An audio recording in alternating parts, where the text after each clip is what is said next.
Boa noite. Boa noite. A gente vai dar início agora ao debate. Hoje temos dois palestrantes aqui, o doutor Renato Azambuja, né? E o doutor Tiago Mafor. Gostaria de primeiramente agradecer a GSK pelo apoio ao evento, né? Queria divulgar também, nessa próximo final de semana, no sábado, vai ocorrer o curso de pneumonia e tuberculose da Sopterj. Vai ser aqui mesmo em Botafogo, né? Na Berkeley, uma oportunidade de se atualizar nos assuntos. Acho que está aqui, estou na frente, talvez. Em outubro, teremos um evento que é a Jornada, né, Sul-Fluminense de Pneumologia. E também aproveitar para reforçar o podcast, que tem sido divulgado todo o debate, né? E, felizmente, um crescimento significativo. A gente tem alcançado um público cada vez maior, né? O quarto episódio está divulgado e na próxima semana teremos o quinto episódio, né? O doutor Renato Zambuja, que está aqui também participando da palestra hoje, estará no próximo episódio do podcast, né? Então, para introduzir, né, o doutor Renato vai começar a primeira palestra aqui, falar um pouquinho sobre asma, né? Toda asma é igual, alcançando o controle e redução das exacerbações de maneira individualizada. Então, vou chamar aqui, passar a palavra ao doutor Renato. Bom, boa noite. Obrigado pela presença de vocês. Obrigado ao apoio da GSK. Então, a gente vai abrir falando sobre asma, né? Toda asma é igual, alcançando o controle e redução das exacerbações de maneira individualizada.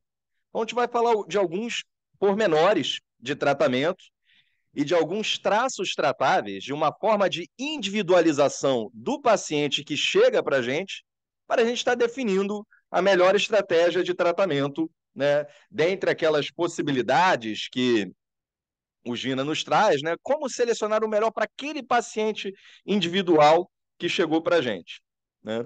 Então, eu vou começar apresentando a Júlia. A Júlia, ela tem 38 anos, mora aqui no Rio de Janeiro, ela é asmática e ela é tabagista, uma carga tabágica de 6 maços anos. Faz um acompanhamento ambulatorial regular e ela refere estar bem controlada. Ao ser questionada, ela sente a sua doença controlada, ela se sente bem. Nos últimos meses, raramente ela tosse, não sibila, não tem despertar noturno, faz as suas atividades de vida diária sem ter limitações.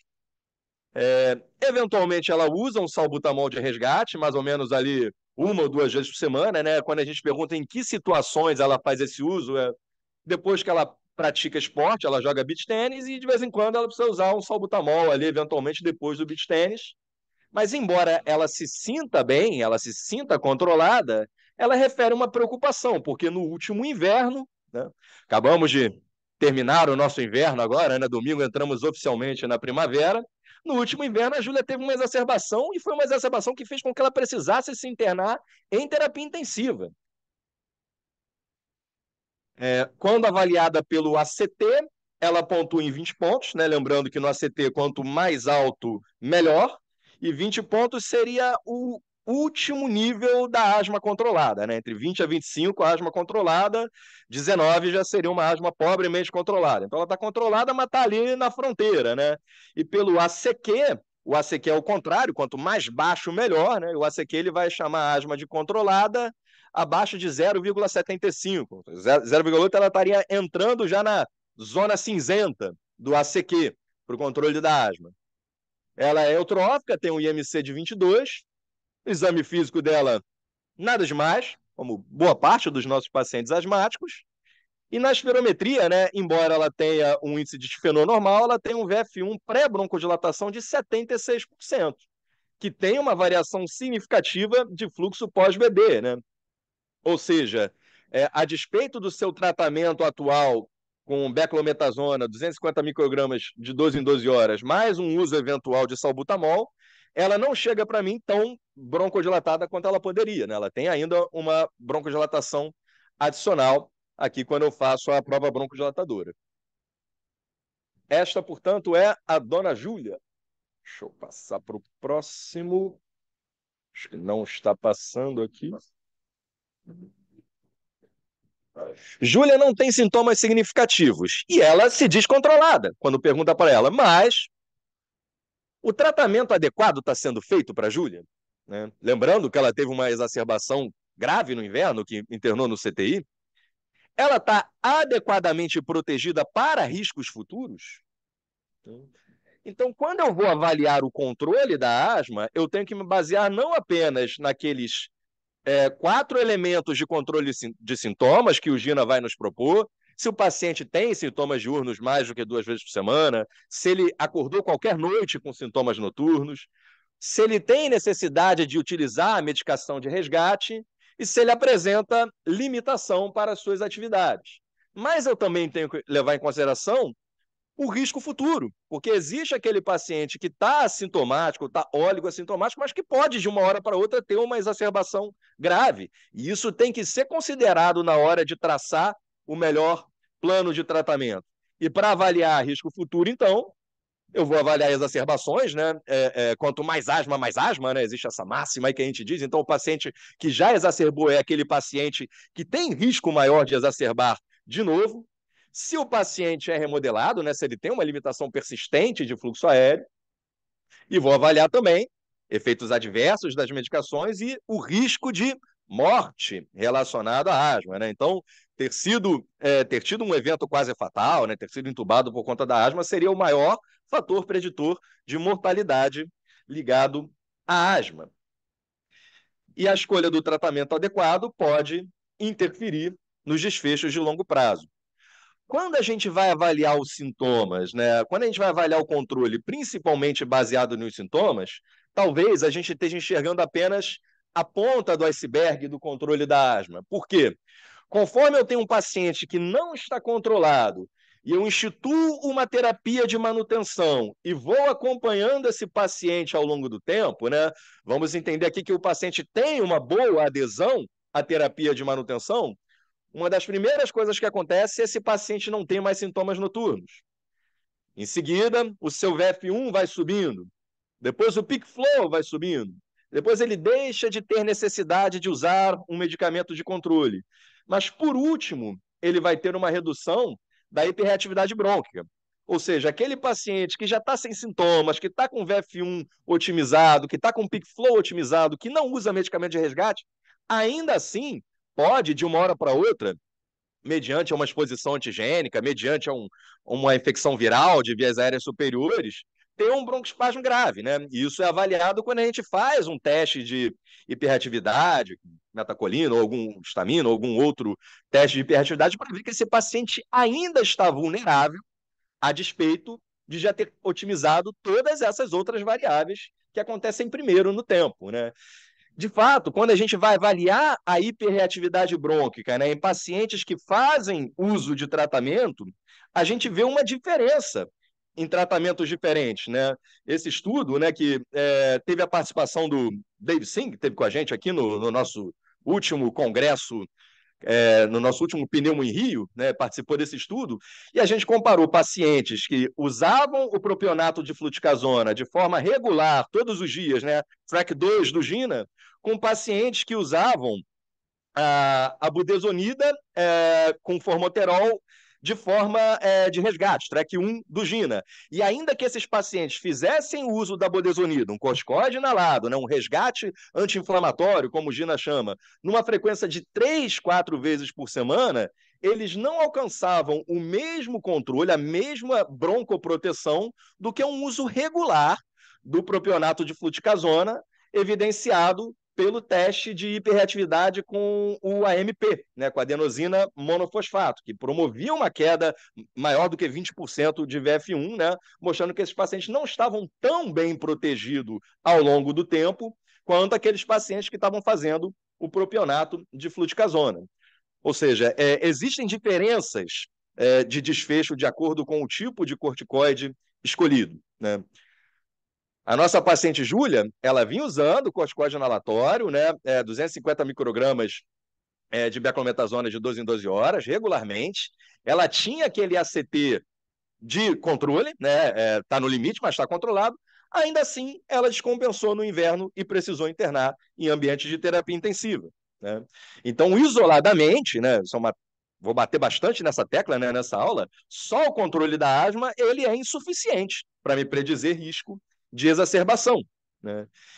Tá bom. Então, se eu entendi que essa paciente, por ter um histórico prévio de exacerbação, por não estar broncodilatada, ela merece fazer um step up no seu tratamento de acordo lá com Gina, né? Existe diferença entre diferentes estratégias de step up? Se ela está usando corticoide inalado, regular, 2 vezes ao dia, uma escolha de um LABA corticoide inalado e outro LABA corticoide inalado pode fazer diferença ou é tudo igual?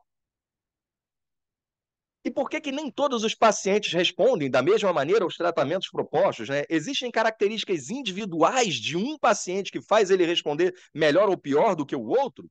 Sim, existe, né? Cada paciente ele vai trazer um conjunto de características individuais que vão predizer a sua resposta ao tratamento. Aqui, 3 pacientes diferentes, o Samuel, jovem, 18 anos, né? Bem controladinho, tem um ACQ de 0,5, não fuma, um bom VF1 basal, não é obeso, faz lá a sua terapia Marte com budesonida formoterol 6,200. Júlia tem características diferentes de Samuel, né? Júlia já tem ali um controle, né, pelo ACQ que está ali já começando a entrar na zona cinzenta. Júlia é tabagista, né? O tabagismo também vai impactar no seu controle, também vai impactar no seu risco de exacerbação futura, ainda que ela tenha uma baixa carga tabágica, né? Júlia parte de um VF1 basal mais baixo, 76% do que Samuel, né? E o Ronaldo? O Ronaldo já tem um pouquinho mais de idade, meia idade, ali 45 anos, né? Não fuma, mas ele já parte de um controle de asma pior, né? O ACQ acima de 1,5 já é uma asma não controlada. Tem um VF1 basal até um pouquinho melhor do que o da Júlia, mas ele é obeso, tem um IMC de 32, né? Então, a obesidade também vai impactar no controle, também vai impactar no risco de eventos futuros. E essas características individuais, tabagismo, obesidade, até mesmo sexo, talvez, né, influencie nessas tomadas de decisão, né? Então, todos esses pacientes apresentam o mesmo risco de exacerbação? A resposta é não.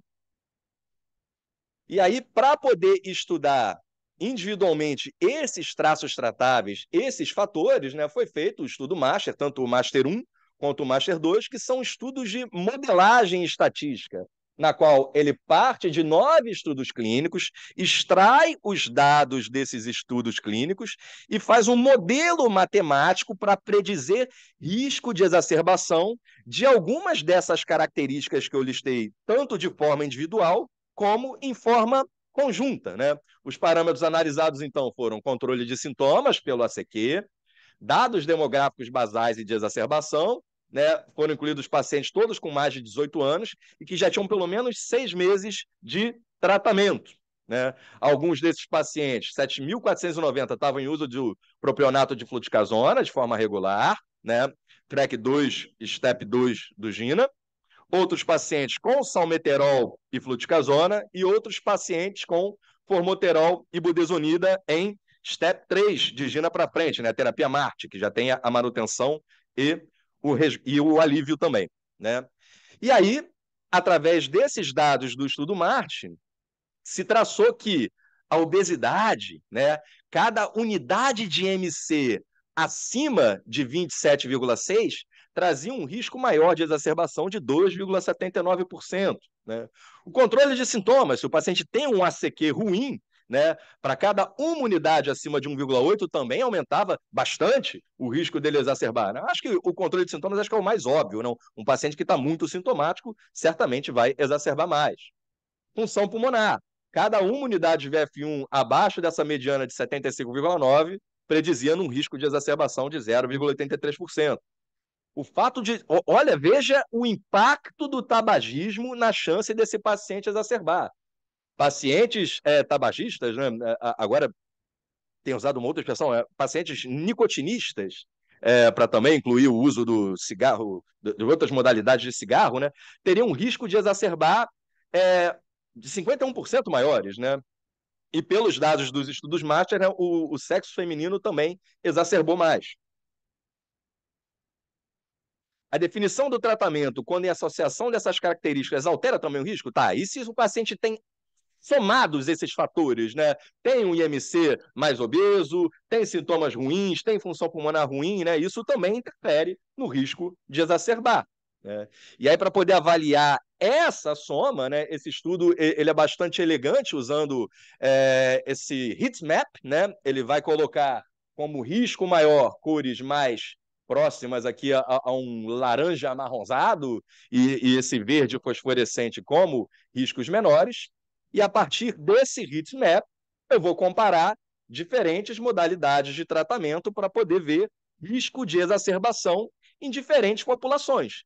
Então, eu vou comparar a soma da queda do VF1 com o aumento do ACQ, como preditor de controle, né? Como marcador de controle de sintomas. E vou ver que sim, existe essa soma, né? Eu vou tendo um heatmap mais escuro, mais próximo do marrom, quando eu somo um ACQ alto e um VF1 baixo, né? Isso tanto para homens como para mulheres, e parece que é um pouco pior para mulheres do que para homens. Mas eu vou ver diferenças nessas características quando eu comparo estratégias diferentes de tratamento, né? Seja com corticoide inalado isolado, né? Que vai ser ali um step 2, mas mesmo no step 3, onde eu estou usando um LABA-CI, eu vou ver um controle melhor, um risco menor de exacerbação do salmeterol com fluticasona comparado ao formoterol com budesonida, onde eu atinjo cores muito mais escuras, né? Chegando a 0,6. No caso aqui, todos esses pacientes eram tabagistas, né? Quando eu vou avaliar, então, o impacto, né, desses traços tratáveis, eu vou ver o risco desses pacientes virem a exacerbar em um ano. Eu vou avaliar como risco VF1, predito do basal, esses fatores que são extrínsecos, né, sexo masculino, feminino, estações do ano, e também os fatores preveníveis, né? IMC, né, ele pode emagrecer e com isso prevenir, e tabagismo, ele pode deixar de fumar e com isso prevenir. Quando eu vou avaliar, então, pacientes tratando com salmeterol e fluticasona e pacientes tratando com formoterol e budesonida, para pacientes, todos eles com ACQ maior do que 1,5, né? ACQ maior que 1,5 é asma não controlada. Para aquele grupo que tem asma não controlada, eu vou ver uma diferença significativa de exacerbação, né? De 13%, com P menor do que 0,1, para todos os grupos de ACQ. Tanto ACQ menor do que 0,5, tanto no intermediário, como no ACQ maior que 1,6, quando eu comparo com a budesonida e formoterol. Quando eu pego a incidência cumulativa de exacerbações em um ano para pacientes do subgrupo que tem VF1 baixo, menor do que 50%, uma obstrução grave pela espirometria, também vou constatar essa diferença de exacerbações, 35,1 para 20,5, quando eu uso formoterol, quando eu uso fluticasona com salmeterol ou quando eu uso formoterol com budesonida. Então, a fluticasona com salmeterol ela vai reduzir o risco de exacerbação comparado à formoterol com budesonida em todos os 3 grupos de VF1, né? Os grupos são VF1 menor do que 50%, entre 50% e 75% e acima de 75%. Quando eu vou avaliar os pacientes tabágicos, né, nicotinistas e os pacientes obesos com IMC maior ou igual a 35, também vou ver essa diferença significativa com P menor do que 0,01, comparando essas duas modalidades de tratamento, né? Então, o salmeterol com fluticasona vai reduzir o risco de exacerbação em tabagistas atuais e em ex-tabagistas, né? Uma diferença de 13,4 e 15,1, respectivamente, e para o IMC também, né? Uma redução significativa de 15,6% quando eu paro para comparar o subgrupo de pacientes obesos. Aqui, quando eu vou comparar o paciente que já vinha fazendo uma terapia de corticoide inalatório pura, quando eu vou fazer o step-up, né, o caso da Júlia, fazia a beclometasona pura, e vou fazer o step-up para a LABA-CI, né? E aí, se eu faço esse step-up para fluticasona com salmeterol, ou se eu faço esse step-up para formoterol com budesonida, eu também vou encontrar diferentes riscos de vir a exacerbar no período de um ano, né? Naqueles pacientes que estavam não controlados ou parcialmente controlados com a monoterapia com fluticasona, portanto, justificava fazer um step-up, a escolha de qual LABA ICI eu vou usar pode me dar um maior ou menor risco de exacerbar no próximo ano. Quando eu faço a diferença de sexo, né, masculino e feminino, eu também vou encontrar essa diferença, tanto para homens como para mulheres, né, ainda que as mulheres estejam exacerbando mais pelo estudo master. Né, nos dois grupos de sexo eu vou ter uma diferença significativa. Passa aí para mim mais um, Kaique. Aí, travou de novo. Então, eu vou reduzir o risco de exacerbações no sexo masculino em 10,5% e no sexo feminino em 13%. Pode passar mais uma? Então, apesar das individualidades, né, cada um desses pacientes tinha suas características, IMC, se fumava ou se não fumava, controle de asma, para todos esses grupos eu encontrei uma diferença, né, da fluticasona com o salmeterol comparado ao formoterol com budesonida, né? Então, para pacientes com VF1 menor do que 80%, uma diferença de até 14,7% em prevenção de exacerbação. Para pacientes com ACQ zona cinzenta ou não controlado, né? Pobremente controlado ou não controlado, 13%. Pacientes obesos, pacientes tabagistas, né? Em todos esses subgrupos eu encontrei essa diferença. Mas por quê? Por que acontece, né? Se eu estou usando, nos dois casos, beta-agonista de longa duração e corticóide inalado, por que eu encontro essa diferença? Bom, possíveis explicações, né? O tempo de retenção pulmonar parece se relacionar com a duração da ação e frequência das doses. Então, o propionato de fluticasona, ele tem uma afinidade mais forte pelo receptor de glicocorticoide quando comparado à budesonida. Então, não é que a gente vai falar para o paciente que ele pode, eventualmente, omitir uma dose, mas caso o paciente omita, e a gente sabe que na prática muitas vezes eles omitem, né? A adesão não é algo tão bom na asma, a molécula pode ainda estar ligada lá por mais tempo, exercendo seus efeitos anti-inflamatórios. Né? Da mesma forma, o salmeterol ele tem um tempo de ação mais longo comparativamente ao formoterol, deixando o paciente também broncodilatado por mais tempo. Uma outra possível explicação é que, quando a gente está falando de medicação inalatória, né, embora a gente esteja falando de mesma classe de medicação, corticoide inalado e beta-agonista de longa duração, a facilidade em inalar um determinado dispositivo pode também ser um fator que pode explicar o porquê que um paciente vai responder melhor a um tratamento do que o outro, que os dispositivos são diferentes, né? A facilidade ou não de usar um dispositivo vai ser diferente. E o dispositivo discos, particularmente, é um dispositivo que tem muita facilidade de uso, né? Mostrando em estudos com idosos uma quantidade menor de erros críticos com disco quando comparados a outros dispositivos, como o Aerolyzer e o Turbo-Haler, né? Uma taxa de erros críticos de 6,8% no discos e até 43,2% com o uso do Turbo-Haler. Também é um dispositivo que ele pode ser usado por diferentes faixas etárias, né? Os extremos de idade, eles conseguem alcançar aquele fluxo inspiratório mínimo necessário para poder aerosolizar o discos, né? Com mais facilidade do que com aerolyzer, por exemplo, né? E mesmo crianças pequenas, de 4 a 8 anos, conseguiram essa quantidade de medicamento liberada numa única inalação adequada para tratamento com discos, 88% comparativamente ao Turbo-Haler. O mecanismo discos, ele tem um contador de dose individual, é fácil acompanhar o tratamento, ele tem proteção contra umidade, né? O pó não vai deixar de vir porque ficou grudado na água, a consistência da dose é garantida e está na preferência de boa parte dos pacientes quando questionados. 4 em cada 5 pacientes conseguem um controle sustentado com seretílio, o discos é fácil de usar e ele prevê uma redução significativa nos riscos de exacerbação.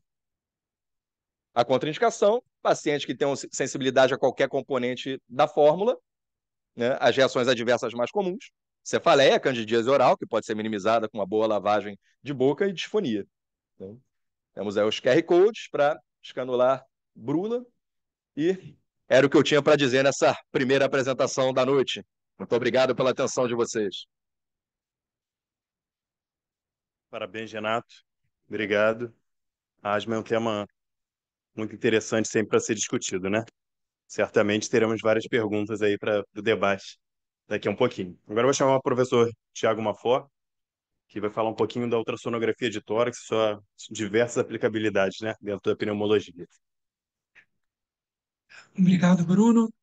Agradecer a Subterge, pessoa do seu presidente, Carlos Leonardo, pelo convite.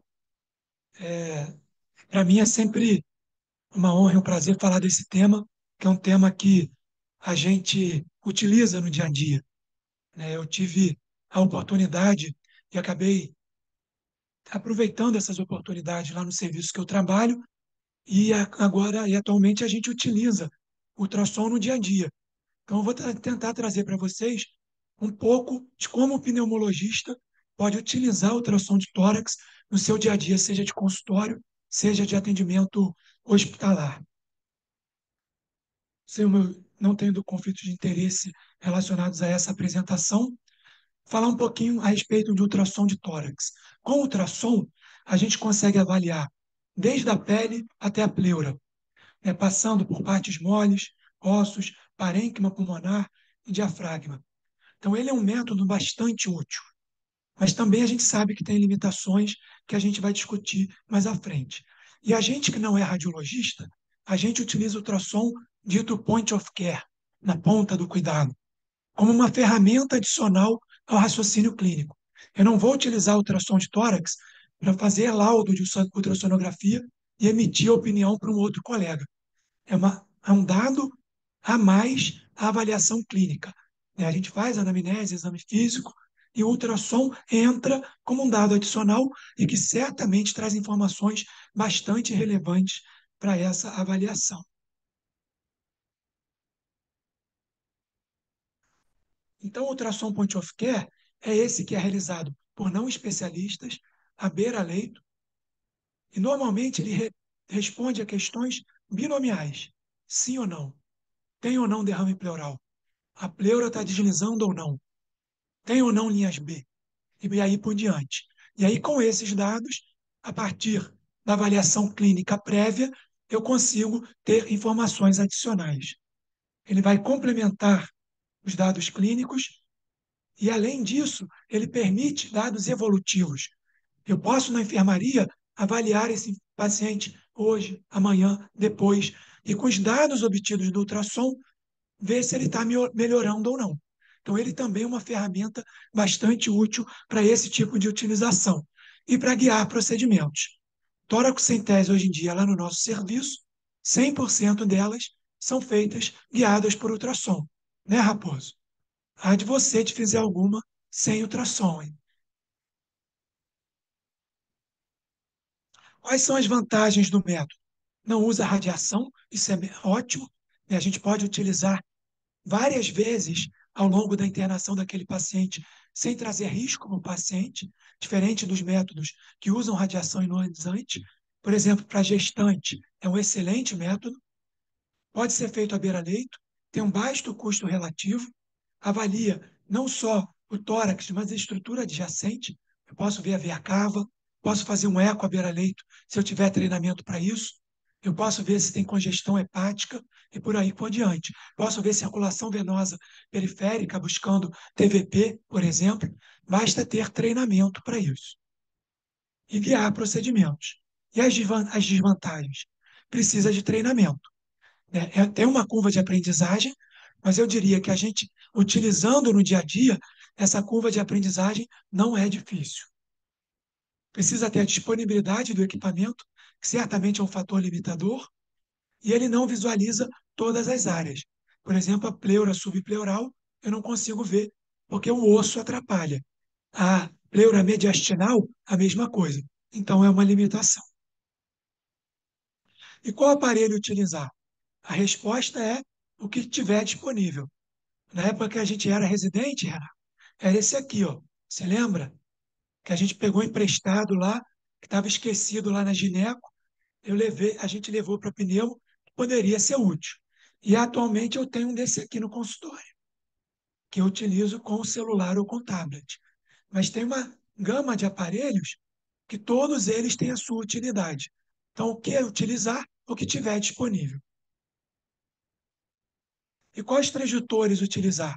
Também existe uma gama enorme de transdutores de ultrassom. A gente utiliza esses três, e eu diria um dos três.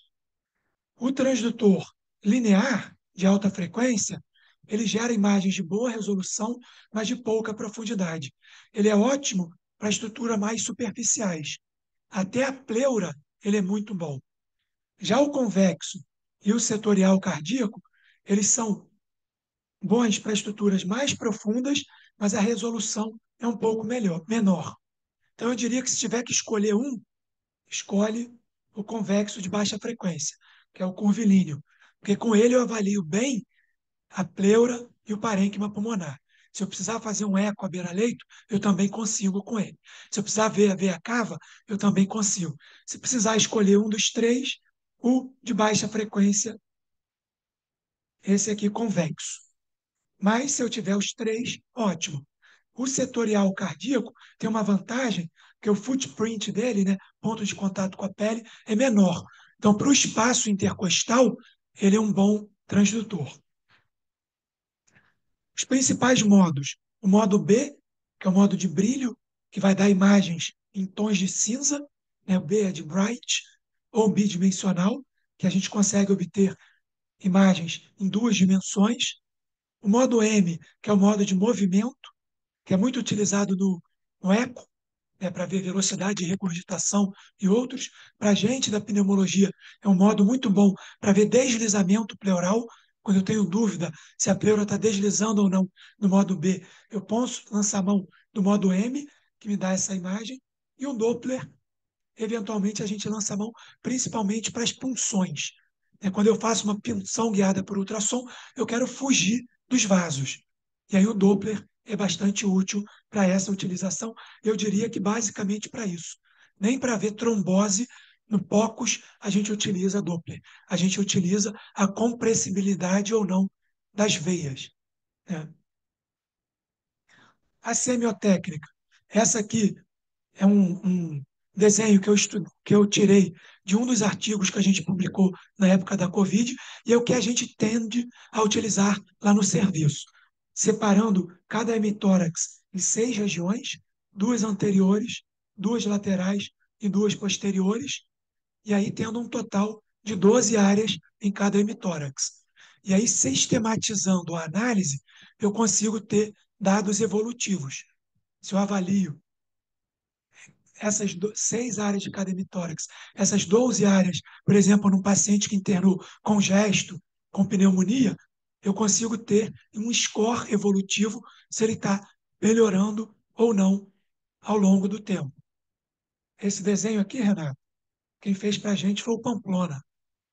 Ele era o avô da minha esposa, que era um exímio desenhista, que fez o desenho para a gente publicar no artigo. Mas nem sempre eu consigo avaliar, por exemplo, regiões laterais e principalmente as posteriores, principalmente no paciente crítico, restrito ao leito. E aí eu posso lançar mão da avaliação de 8 áreas, que eu avalio só as regiões anteriores e laterais, ou até avaliação mais simples de 4 áreas, né, utilizando só aqui as anteriores e a região póstero-lateral. Então, eu vou utilizar a semiotécnica de acordo com a possibilidade que aquele paciente me permite. Além disso, tem alguns pontos chaves na ultrassonografia de tórax. A gente sabe, e isso é verdade, que o ar é inimigo do ultrassom. Por isso, inclusive, que a gente usa o gel. Para que a gente bota o gel entre o transdutor e a pele? Para não deixar o ar entrar e não gerar artefatos. O gel tem essa função, de ser um meio de transmissão da onda de ultrassom. Então, isso é uma verdade. O ar é inimigo do ultrassom. Então, o pulmão normoaerado, ele não gera imagem no ultrassom. E por que eu uso o ultrassom, então, para avaliar o parênquima pulmonar? Parece ser um contrassenso. E por muito tempo, isso foi uma verdade. O Harrison, em duas edições anteriores, tinha um texto lá. A ultrassonografia do parênquima pulmonar não é útil, uma vez que o pulmão normoaerado não gera imagem no ultrassom. O tecido pulmonar ele é muito pouco denso. Então, o ultrassom que chega lá, ele se perde, ele não gera eco. E o princípio da geração da imagem ultrassonográfica é a captação do eco gerado pelos tecidos com a geração da imagem. Para partes moles e líquido, ele é mole. Então, pô, lá no meu ambulatório de pleura, ele é ótimo, porque a gente sabe que o líquido é um ótimo meio de propagação de ultrassom. Para lesões de pele, de partes moles, tumores de parede torácica, é excelente. Mas e para o pulmão? A gente sabe que grande parte das doenças pulmonares cursam com o quê? Com diminuição da aeração pulmonar. E aí, essa diminuição da aeração pulmonar acaba gerando artefatos que a gente vai interpretar e usar essa interpretação no raciocínio clínico. Fibrose pulmonar, com avaliação, com acometimento subpleural, a aeração não vai estar diminuída? Congestão pulmonar, a aeração não vai estar diminuída? Pneumonia, não vai estar diminuída? A Covid lá, aquelas múltiplas áreas de vidro fosco, a aeração não estava diminuída? Então, eu vou conseguir identificar artefatos de aeração pulmonar diminuída que vão poder ser interpretadas de acordo com o raciocínio clínico. Então, a diminuição da aeração vai gerar padrões previsíveis de distintos que vão gerar dados adicionais ao raciocínio clínico. Aí sim, ultrassom torácico e pulmonar pode ser utilizado. Eu botei aqui uma cauda de cometa, né, porque a gente sabe que as linhas B, que são as linhas que demonstram a diminuição de aeração do parênquima pulmonar, também são chamadas de linhas em cauda de cometa. Esse foi um artigo dito que mudou os paradigmas do POCUS pulmonar, publicado pelo Daniel Lichtenstein, que é o pai do POCUS pulmonar. É ele que começou a desenvolver os trabalhos e mostrar a utilidade do POCUS pulmonar na prática clínica, que ele avaliou o exame clínico, a ausculta, a radiografia de tórax em AP no leito. Nada contra a radiografia, hein, Tereza? Eu sei que ela também é bastante importante, mas a gente sabe que também tem as suas limitações. E ultrassom à beira-leito, em pacientes internados em terapia intensiva, né? Lembrando que aqui era radiografia AP no leito, que tem mais limitação ainda.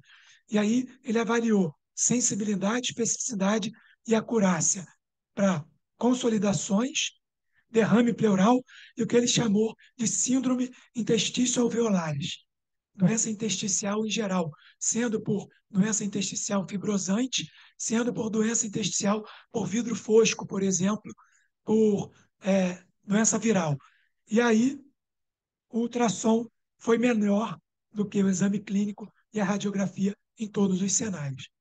Então, ele parece ser um método bom para isso.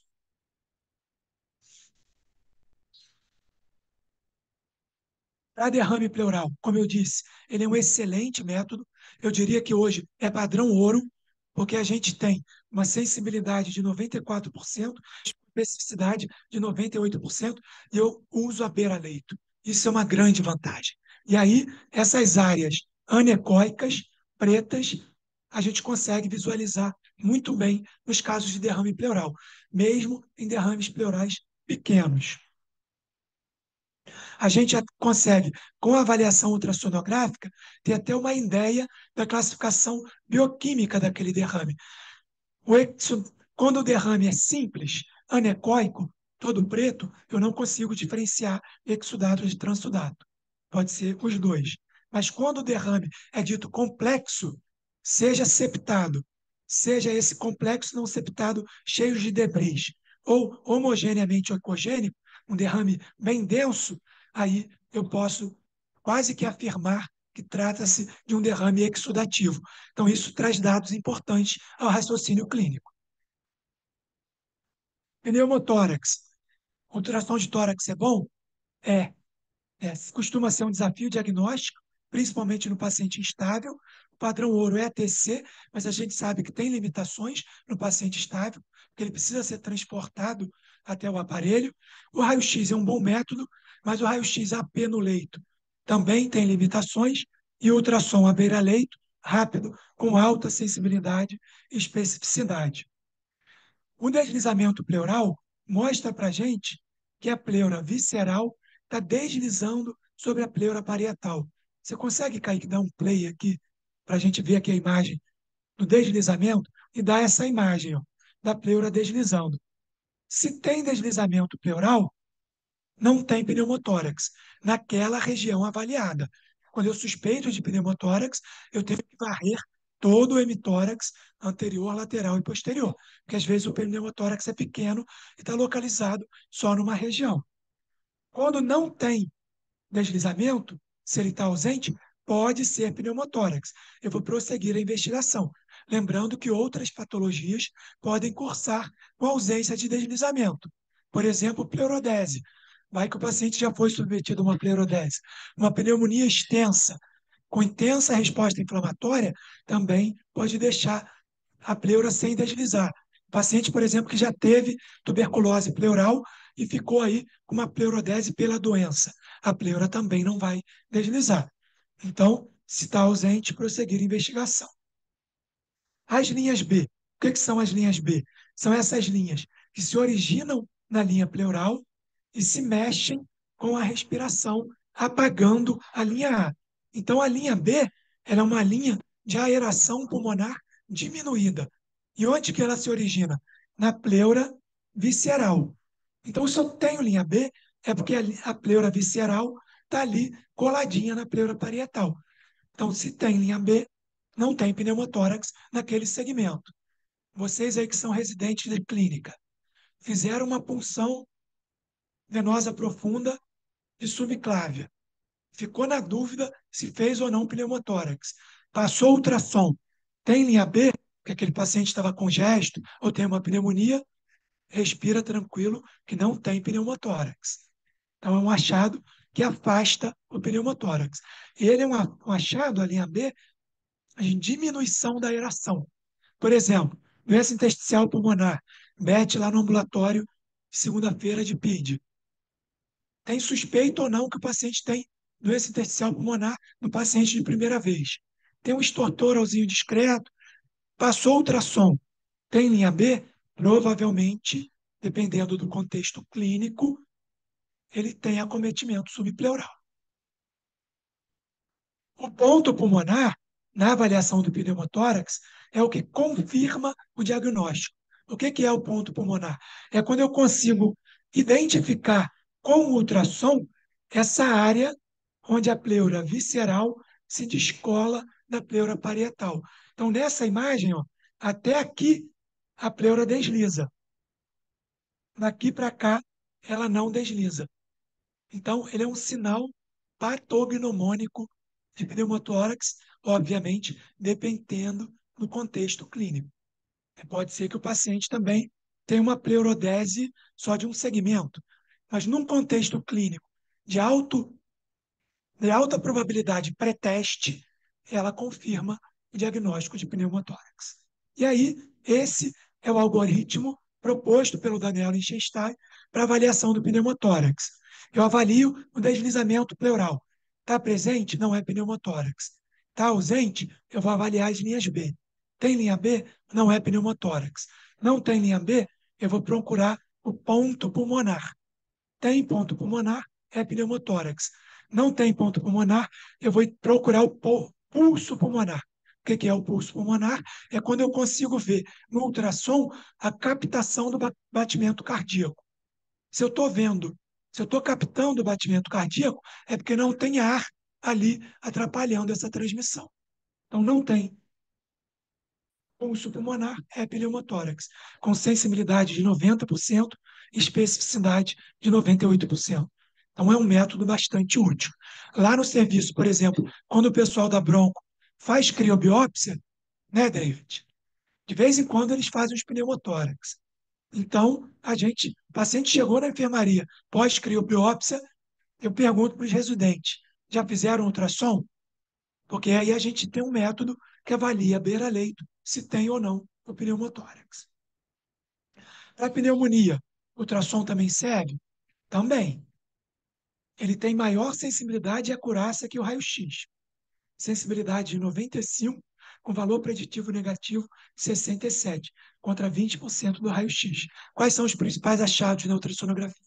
Áreas de consolidação, a presença de linhas B, que a gente sabe que a pneumonia é uma alteração que diminui a aeração pulmonar, irregularidades pleurais ou alterações subpleurais discretas.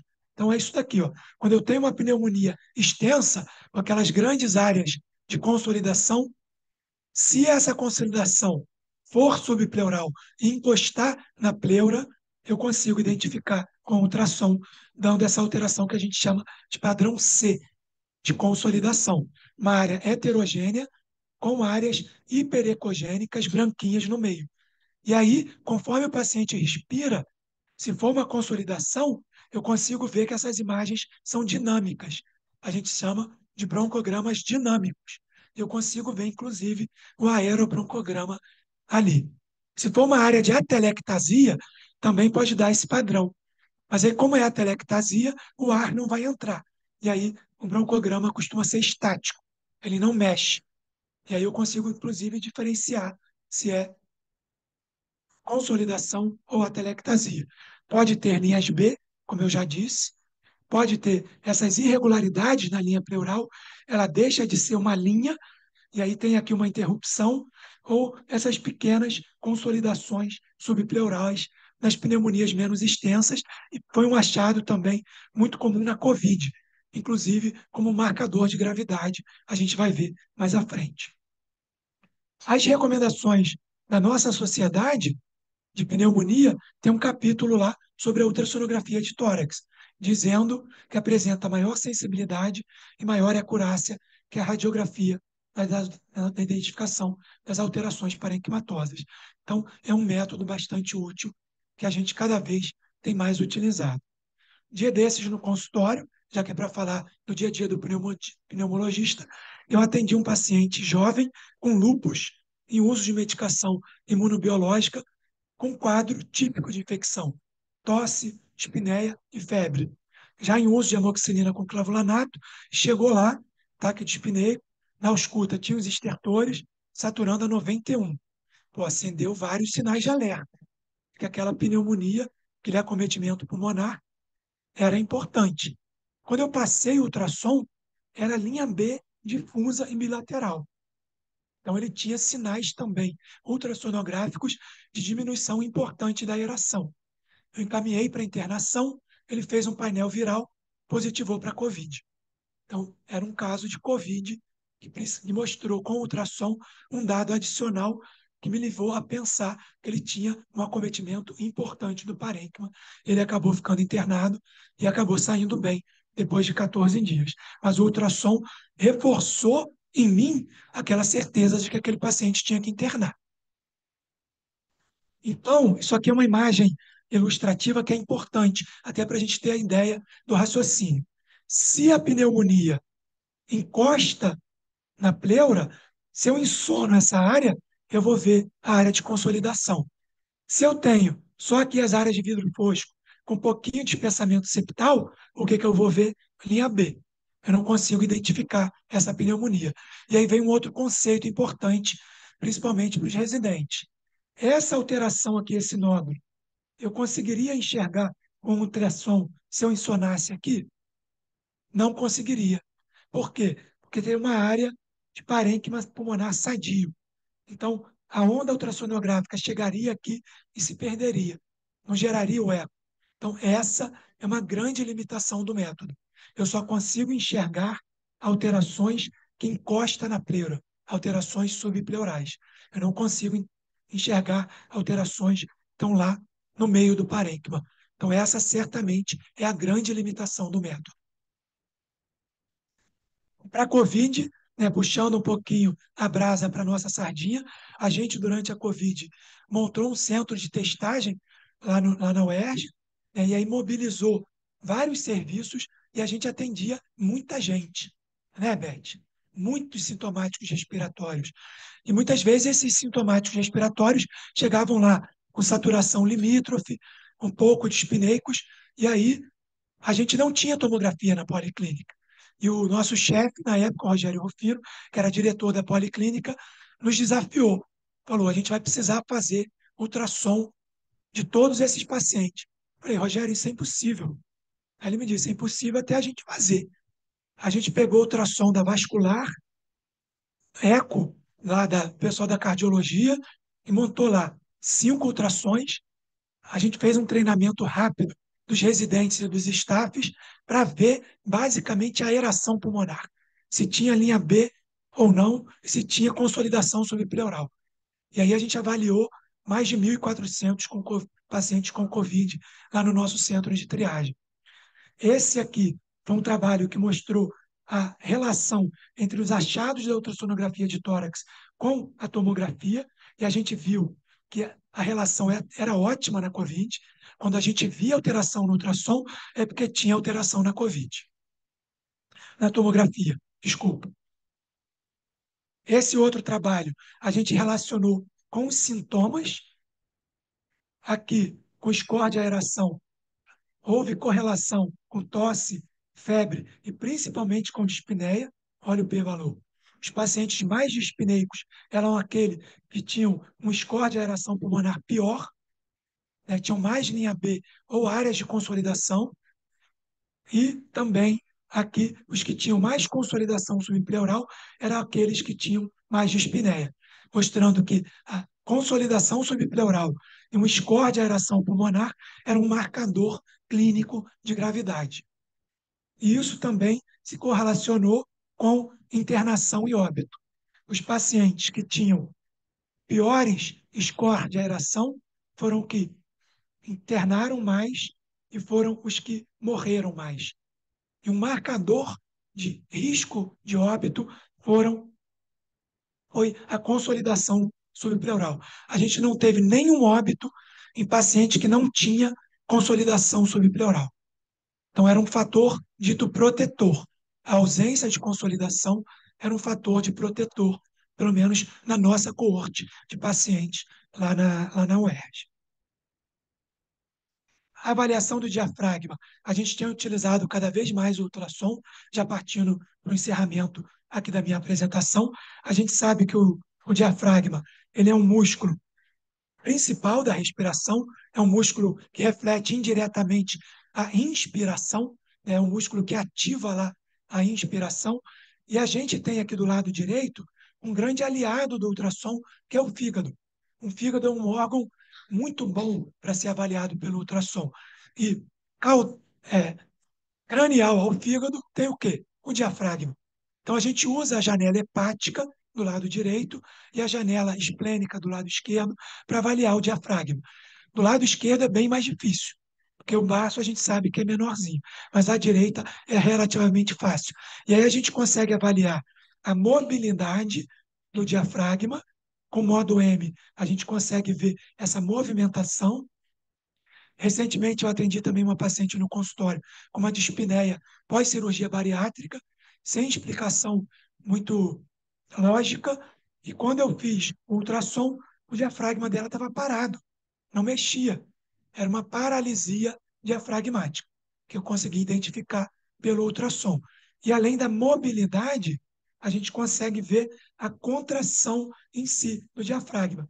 Na região lateral, na transição tóraco-abdominal, o diafragma ele é paralelo à parede torácica, que é a chamada zona de aposição, aqui onde ele se ancora na parede.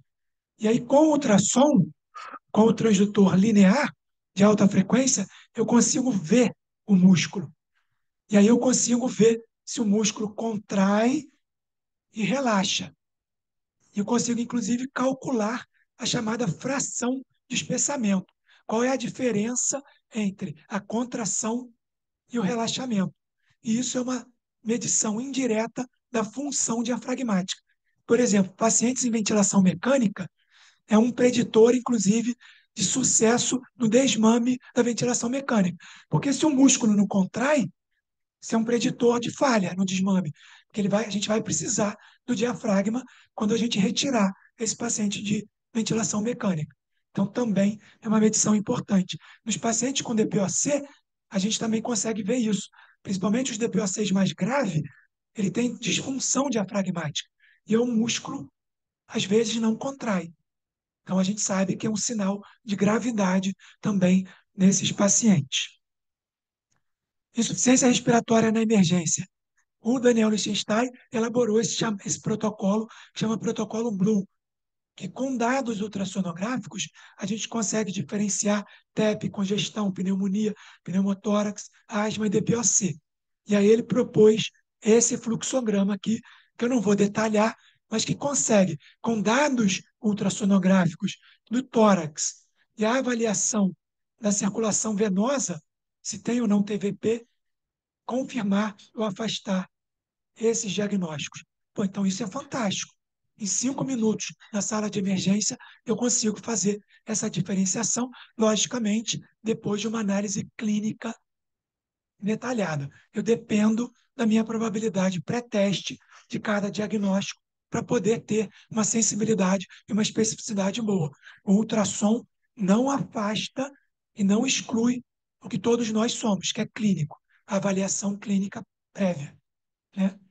E eu estava num evento com o Daniel Lichtenstein online durante a pandemia e perguntaram para ele se o ultrassom vai substituir o esteto. Aí ele foi e pegou na bolsa dele aqui e tirou um ultrassom desse portátil e um esteto. Ele falou: não, sabe por quê? Aí eu uso a aula prévia do Renato. O ultrassom não identifica simbilo. Para asma, o esteto ainda é insubstituível, né? Porque broncoespasmo a gente não consegue ver com ultrassom. Então, para a gente que é pneumologista, o ultrassom ainda é, o esteto é e vai continuar sendo uma ferramenta fundamental. O ronco, o sibilo, a gente não consegue ver com ultrassom. Então, mensagens finais. Ultrassom point of care é uma ferramenta que gera dados importantes ao raciocínio clínico, é uma ferramenta a mais. Eu acredito que no futuro o médico vai ter um esteto e um ultrassom no bolso. Assim como a gente tem o oxímetro, assim como a gente consegue fazer HGT, a beira-leito, e por aí vai. Assim como a gente mede a pressão.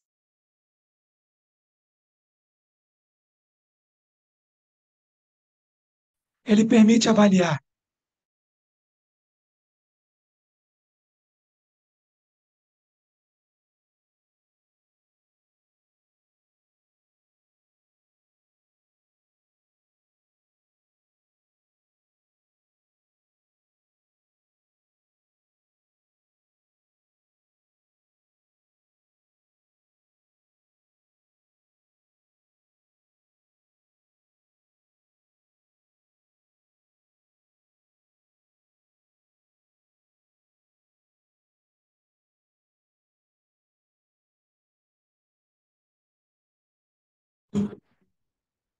para a gente cada vez mais utilizar. Aqui eu vou apresentar para vocês um artigo que a gente publicou com o grupo lá de São Paulo, que está na versão atual no Jornal Brasileiro de Pneumologia. Renato já me disse que leu e que gostou bastante, né? Então, é um convite para vocês, está aí na versão atual, que é um review, um artigo de revisão narrativa, não uma revisão sistemática na meta-análise, é uma revisão narrativa sobre o uso da ultrassonografia de tórax. E aqui também, em primeira mão, anunciando aqui, já para o ano que vem, Pneumo em Rio 2025. Gostou, Leonardo? Ó, 8 a 11 de outubro, já anotem aí na agenda do celular o nosso Pneumo em Rio, a arte do nosso Kaique aqui, ó. Então, já está aí, já tem até o QR Code que leva para o nosso site, que já está no ar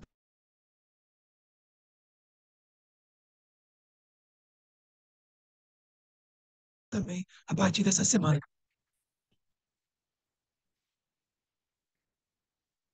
E aqui, obrigado mais uma vez pela sociedade. Obrigado, Tiago. Fantástico, né?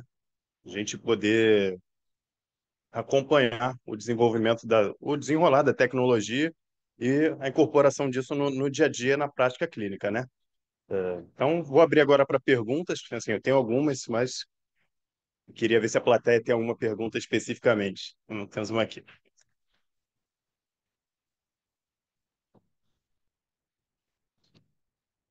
Eu vou perguntar para o Tiago mesmo. Tá ligado aqui? Vou perguntar primeiro para o Tiago. É, muito boa aula, parabéns, tá? Super completa, né? E o ultrassom realmente virou uma ferramenta muito beira-leito, né? Eu sou uma pneumo muito intensivista também, onde o ultrassom já entrou como uma ferramenta multidisciplinar, né? A enfermagem usa, a físio usa, né?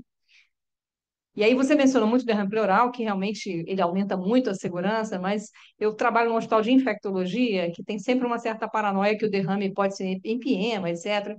Então tem uma certa coisa de puncionar derrame, que eles também não funcionam, então ficam meio, né, dependendo da, da pneuma ou da cirurgia para funcionar. E o ultrassom, ele realmente amplia muito o derrame pleural. O derrame pleural no ultrassom você vê 5 ml, 10 ml. E às vezes eles querem, porque o ultrassom viu funcionar um derrame que não. Porque o derrame pleural na radiologia, para ser visível, ele tem 300 ml, né? E aí eu ia te perguntar sobre isso, sobre essa questão de puncionar ou não puncionar derrames pequenos, se você tem alguma experiência sobre isso, porque é uma coisa que eu sofro em convencer as pessoas que esse derrame não precisa funcionar, entendeu? Apesar do ultrassom estar mostrando ele bem bacana, isso é um derrame parapneumônico, isso não precisa funcionar. Eu acho que ele tem essa grande utilidade no segmento evolutivo, né? Se é um parapneumônico, está melhorando evolutivamente, realmente não precisa funcionar, né? Mas se está piorando, aí é um sinal. E em relação à segurança, o que a gente usa e o que a literatura fala são 2 centímetros entre os folhetos pleurais. Se eu tenho maior ou igual a 2 centímetros, é seguro pulsionar para eu evitar de fazer uma fístula de um parênquima com a pleura. O ar que entra de fora do ambiente para a pleura eu não tenho muito medo, né? Porque vai reabsorver e esse pneumotórax que gera de fora para dentro eu não me preocupo. Eu me preocupo com de dentro para a pleura. Então, essa medição de 2 centímetros é o valor de segurança para a gente ter ali para poder fazer a toracocentese. Mais alguma pergunta?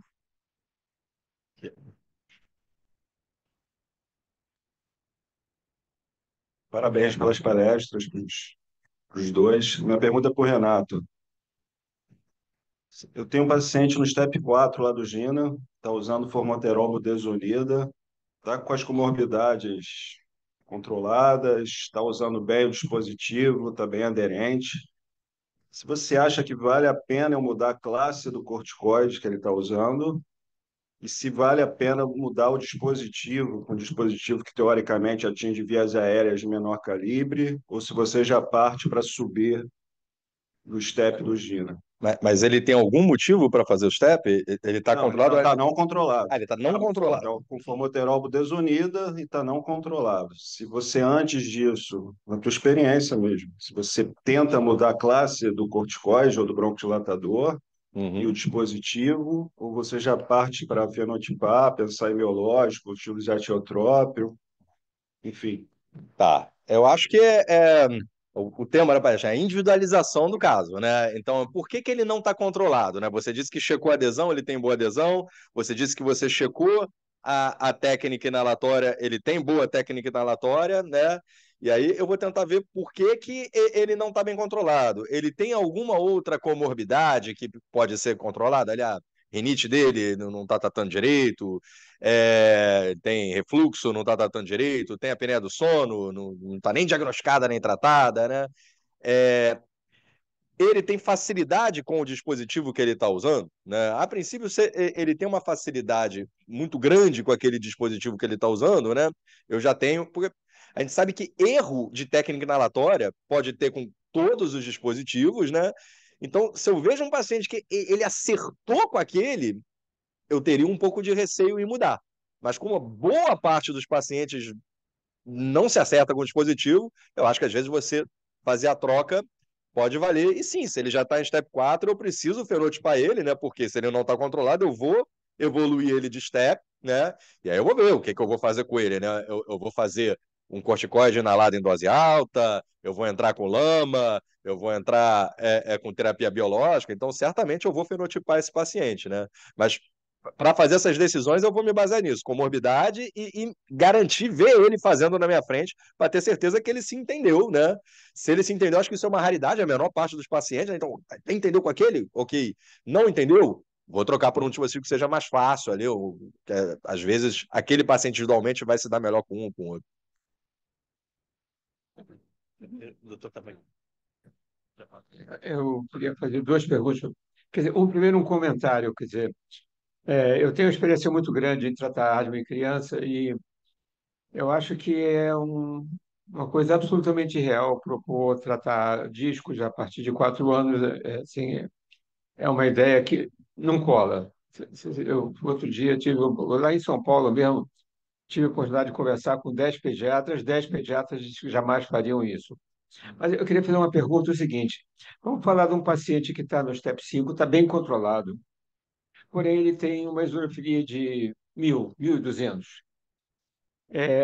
Vamos tratar ele assim ou vamos achar que essa eosinofilia ela tende a evoluir para um processo de infecção gradativa e você consideraria antecipar essa uso do imunobiológico nesse estado, apesar do paciente estar.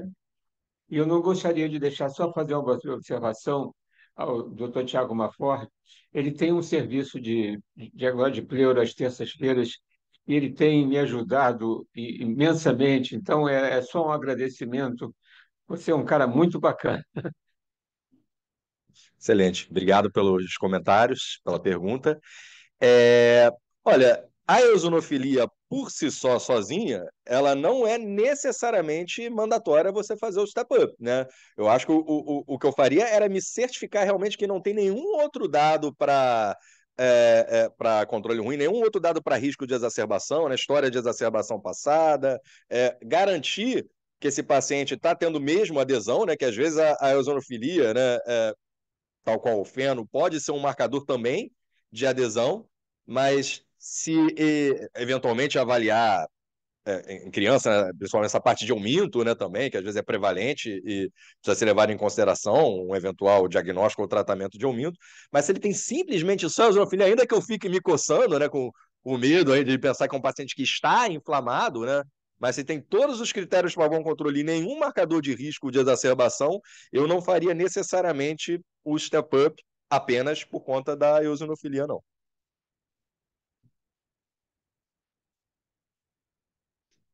Aí, para o Renato, na asma, devido, obviamente, ao financiamento e ao domínio da Big Pharma nos grandes estudos, a gente acaba só tendo a comparação entre formoterol fluticasona, budesonida, formoterol, fica sempre nessa. E aqui no Brasil a gente tem até agora formoterol fluticasona, tem outras opções, né? E a fluticasona é um corticoide mais potente, claramente, isso tem várias evidências, inclusive maior preocupação nas crianças, com crescimento, com outras coisas. E aí, assim, a minha pergunta, meio provocativa até, às vezes, assim, você acha que essa diferença que é demonstrada nas exacerbações, isso está na conta do corticoide exclusivamente, entendeu? Eu até tenho um problema com a fluticasona, é o corticoide inalado que eu tenho mais experiência, porque no SUS, onde eu trabalho, a gente tinha disponível para dar para os pacientes. E está com um problema de compra na GSK, tem até que falar com a GSK sobre isso, que ninguém consegue comprar para o SUS lá. Mas a gente tem problema por causa do ritonavir. Tem um monte de HIV usando ritona e alguns pacientes até ficam meio com xingóide, tem um problema ali. Mas ainda assim é uma droga excelente, a gente sabe que tem um controle ótimo. Mas é isso, assim. E por outro lado, o formoterol, em relação a alívio, alguns pacientes preferem, né? Então, até. Só que os produtos que tem de formoterol fluticasona são meio off, né? E nem dispositivos inalados tão bons eles têm, que é um outro problema. Então, ela perguntar sobre isso, assim, na sua opinião, essa conta do melhor benefício ao mineral fluticasona está realmente no corticoide, ou você acha que isso realmente É das duas coisas? Eu acho que de três coisas, né? Eu acho que sim, tem essa questão do corticoide em si, por essa afinidade maior. Existe essa preocupação que você colocou aí do risco do crescimento em crianças, né? A gente sabe que as crianças que fazem uso de corticoide inalado, elas podem chegar numa altura mais baixa do que seria o seu potencial, né? Teoricamente, isso é teoricamente, ainda tem essa questão do tempo de ligação maior. A fluticasona ela tem uma menor biodisponibilidade oral quando comparado à budesonida, né? Então, se a criança está deglutindo aquilo que ficou depositado na orofaringe, aquela absorção sistêmica não vai valer tanto, porque a disponibilidade oral da fluticasona comparada com a budesonida é menor, né? Mas sim, eu acho que essa questão da afinidade com o receptor é um dos elementos. A questão do salmeterol também, né, no estudo MASH, né? Porque o salmeterol, ele age por mais tempo, né? O formoterol, é, tem gente que o Gini, em alguns momentos, ele está chamando ele de FABA em vez de LABA, né? Que seria um Fast Acting Beta Agonist. Ele age mais rápido, por isso que ele pode ser usado como resgate, né, no track 1, mas ele age por menos tempo do que o salmeterol, né? Então, acho que o paciente ficar por um tempo maior coberto com o componente broncodilatador, eu também acho que contribua, porque a gente sabe que na vida real, às vezes o paciente omite dose, ele começa a querer economizar, não toma passa não tomar a dose da noite, fica tomando só da manhã, então ele fica mais tempo coberto. E eu acho que essa questão do dispositivo, né? Acaba que isso também é levado em consideração para explicar uma maior facilidade com o dispositivo pode levar a uma menor incidência de exacerbação também, sem dúvida. Tiago, aula muito boa, sempre, né? E eu queria saber o que você está usando para fazer as biópsias da pleura. Eu vi agora no último RS, teve uma aula muito boa do sujeito, mas eles não falam nunca em agulha de Trocute. Cope, só Abrams ou Tricute. Queria saber o que você está fazendo com as suas. Eu tenho uma dificuldade com o Cope danada para acertar lá o que eu estou vendo no meu ultrassom, porque ela vem por trás, vai para frente, vem por trás. O que você está usando e como é que está usando? A gente usa as duas, COPE e Trucute. E o que que eu uso para diferenciar uma ou outra? O grau de espessamento da pleura. Se eu vejo uma pleura que é grosseiramente espessa e difusamente, eu não precisaria nem do ultrassom. Com a agulha de COPE tradicional, eu conseguiria fazer, né? E o Trucute tem um limitador que eu tenho um pouco de receio, que ela é uma biópsia anterógrada, né? Quando a gente introduz a Trucute, ela anda 1 a 2 centímetros para frente. Então, eu faço quando eu tenho um derrame pleural seguro para eu não pegar a pleura visceral. Então, eu reservo a Trucute para esses derrames pleurais maiores, para evitar lesões da pleura visceral. Mas a gente está numa curva de aprendizado da Trucute, Hélio, que tem sido muito boa. O rendimento tem aumentado, como tudo que a gente faz, né? Quanto mais a gente faz e mais treina, a gente acaba pegando mais mão. Mas a gente usa bastante cope ainda. Até porque a gente conseguiu umas copes novas de doação, que elas são muito bem importantes. E isso melhorou um pouco, porque as copes antigas estavam meio ceguinhas já, né? Mas aí com essas copes novas que a gente conseguiu de doação, ficou mais fácil. Então, mas eu uso mais ou menos essa divisão. Mais alguma pergunta aqui? Não? Nosso presidente. Obrigado, gente. Eu quero agradecer a todos a presença, né, de vocês. Jogo do Flamengo agora, né? Pô, bacana. Pensei que só eu e minha equipe estivéssemos aqui hoje. Então, muito obrigado. Agradecer a GSK, agradecer aos palestrantes, tá? Excelentes palestras, de verdade, né? É porque todo mundo fala, suas palestras foram excelentes, parabéns, estão em todos os lugares. Aí, assim, de verdade, achei a qualidade excelente. Estou aprendendo pouco a pouco essa questão da ultrassonografia, só não tenho nada de prática, né? E muito do que eu vou aprendendo, devo ao Tiago. Eu não sei se tem pergunta, Tiago, salvo o agradecimento. Assim, eu tenho uma ultrassom, ele tá com todo jeito de que ele vai acontecer, né? De que ele vai acontecer. Eu tenho uma angústia nas nossas formações, né, na formação dos residentes atuais, porque eles são treinados com ultrassom. E daqui a pouco eles saem da UERJ, da UF, e agora eles estão às cegas, né? E eles foram treinados no carro automático. Né? Então, é uma observação. Ok, a gente tem que andar para frente, né? É o que você vai dizer. Mas eu tenho essa angústia nesse momento. Eu gosto muito do mecanismo de discos. Eu acho que se eu fosse asmático, eu não usaria cápsula. Acho pouco prático, né? Mas no Brasil a cápsula é muito forte. Não acho que seja assim fora do Brasil essa questão da cápsula. Gosto muito do contador, gosto muito do que vai dentro. Gosto muito das drogas, a fluticasona, etc. Tem algumas. Todo mundo tem questionamento em relação ao GINA, né? Os questionamentos fazem o GINA ir se aperfeiçoando todo ano. A gente questiona, eles procuram estudos são realizados. Quando a combinação salmeterol-fluticasona vai para o track 2, para trilha alternativa, que eu não sei se precisava ser, sei se precisava ele estar na alternativa, eu entendo o porquê, mas o resgate da combinação salmeterol-fluticasona passa a ser o salbutamol.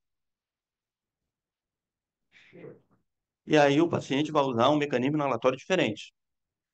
Primeiro senão, né? Ele vai usar nebulímetro. É um mecanismo inalatório onde se erra mais. E eu tendo acho que o Gina também propõe assim, ó, sempre que possível, quando você usar uma dose de salbutamol, adicione uma dose de corticoide inalável, porque se o paciente piorou, ele não fechou só, ele inflamou também. Como é que você sai dessa enrascada? Como é que você consegue manejar isso, né? Qual é a sua estratégia? Tem alguma estratégia, ainda que off-label, até onde você possa confessar, né? E é, é, eu acho que serve pouco, né, gente? Assim, tudo bem, você está com um paciente que só usa medicação de resgate, ele não está usando medicação diariamente. Mas se o paciente está usando, por exemplo, fluticasona e salmeterol, está estável, está bem, exacerba raramente, quando exacerba é leve, a gente precisava ter algum estudo mostrando que usar essa combinação mais vezes, como se for um SOS, funciona. A gente não tem estudo. Tudo bem, não é tão rápido quanto o formoterol, tarda lá 20 minutos para chegar num efeito, né? Antes de 20 minutos não faz efeito nenhum, né? Quando nossos pacientes falam, eu usei uma dose extra do salmeterol fluticasona, podia fazer isso, doutor? Fala oficialmente, não, não podia usar uma dose extra. Mas observe que eu não estou brigando com você. Então, assim, talvez fosse interessante a gente começar a pensar em algum estudo que talvez tire essa combinação do track alternativo, porque a gente ainda é familiarizado, a gente usa drogas da trilha alternativa, do track 2, mas eu acho que quanto mais distante da pneumologia, mais esse track pode ser esquecido, né? Os alunos ficam muito lá comigo, muito compenetrados no track 1, e eu tenho que lembrá-los que tem coisa boa no track 2. Perdão aí. Obrigado pelos comentários, Léo. Então, acho que para resumir, a sua proposta seria por que não um estudo e considerar a possibilidade de usar salmeterol com fluticasona como um esquema de resgate, da mesma forma como eu uso formoterol budesonida ou formoterol beclometasona como droga de resgate.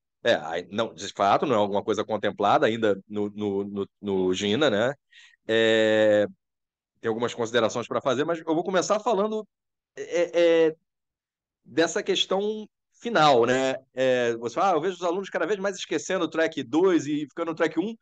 não é muita percepção que eu tenho. A percepção que eu tenho, às vezes, é o pessoal usando mesmo o salbutamol como droga de resgate, ainda uma coisa muito mais disseminada, né? O salbutamol como droga de resgate é track 2, né? Eu acho que o track 1 ele está muito menos disseminado aí, apesar do Gina colocar como via preferencial, e tem o estudo A aparente 1 e o A aparente 2 mostrando que o track 2 ainda é muito usado, ainda é esquema de preferência por boa parte dos profissionais a despeito daquilo que está no Gina, né? Então, isso tendo sido colocado, acho que essas mesmas características que eu coloquei para explicar o porquê que o salmeterol e fluticasona potencialmente pode ter essa menor incidência de exacerbação, que é esse tempo de ligação com os seus receptores maiores, é o que eu acho que coloca algo contra ele ser usado como um remédio de resgate. Né? Quando você vai para o track 1 do Gina, ele vai te sugerir usar como remédio de resgate formoterol com budesonida, ele vai pedir para você usar baixa dose de budesonida, baixa dose de beclometasona. Com isso, ele permite que o paciente possa usar o remédio de resgate até 12 vezes num dia. E aí eu lembro sempre daquele paciente que é ansioso e que fica usando remédio de resgate mais por ansiedade. Ah, será que o Flamengo vai conseguir vencer o Peñarol lá no Uruguai ou não? E ele usa um remédio de resgate ali naquela hora, quando ele não precisasse. Se o paciente fizer como remédio de resgate um beta de meia-vida mais longa e um corticóide que tem efeito por mais tempo, ele vai ter um acúmulo maior desses medicamentos e ele pode ter mais efeitos adversos. Então, eu não acho que o salmeterol com fluticasona vai ser viável como droga de resgate. Talvez a saída para melhorar o track 2 seja a gente ter um salbutamol com corticóide inalado como droga de resgate no mesmo dispositivo, né? Que é uma promessa aí para, quem sabe, o futuro, né? Para poder simplificar e o paciente não ter que fazer as drogas separadas, né? Pois mas de fato, né, para o paciente usar um remédio, usar outro remédio, né, é mais difícil a gente ter essa adesão. Mas a gente lembra que se o paciente já usa um corticoide inalado como manutenção, o GINA admite que na hora do resgate ele use só o salbutamol. Ele não precisa necessariamente usar o salbutamol com corticoide inalado. O GINA admite no track 1 as duas possibilidades, né? Mas eu acho que o acúmulo de medicamento com salmeterol e com fluticasona pode inviabilizar, por esse meia-vida mais longa, o uso como droga de resgate, sobretudo se o paciente for usar 12 vezes ao dia, como ele pode fazer com formoterol e beclometasona ou formoterol e budesonida. Mais alguma pergunta? É uma tréplica? Não, estou completamente de acordo que o salbutamol tá no sangue de todo mundo e ele mora no track 2. Mas quando me referi que o track 2 é subutilizado na prática em geral, é nas etapas um não, porque a beclometasona com salbutamol está nos postos de saúde, no médico de mais corticoide isolado, né? E na etapa 2 do track 2 3 4 eu acho que tem coisa boa ali, está subutilizado. E aí aproveito, não vou resistir, Renata, adivinha o que eu vou falar? Que esse tema, a gente está dando uma préviazinha daquilo que vocês vão ouvir no dia 2 próximo, no episódio 5 do nosso podcast, onde vai ser discutido exatamente esse assunto. Exato. Aguardem, dia 2 de outubro. 2 de outubro, track 1, 2 de novembro, track 2. Obrigado. Obrigado a todos.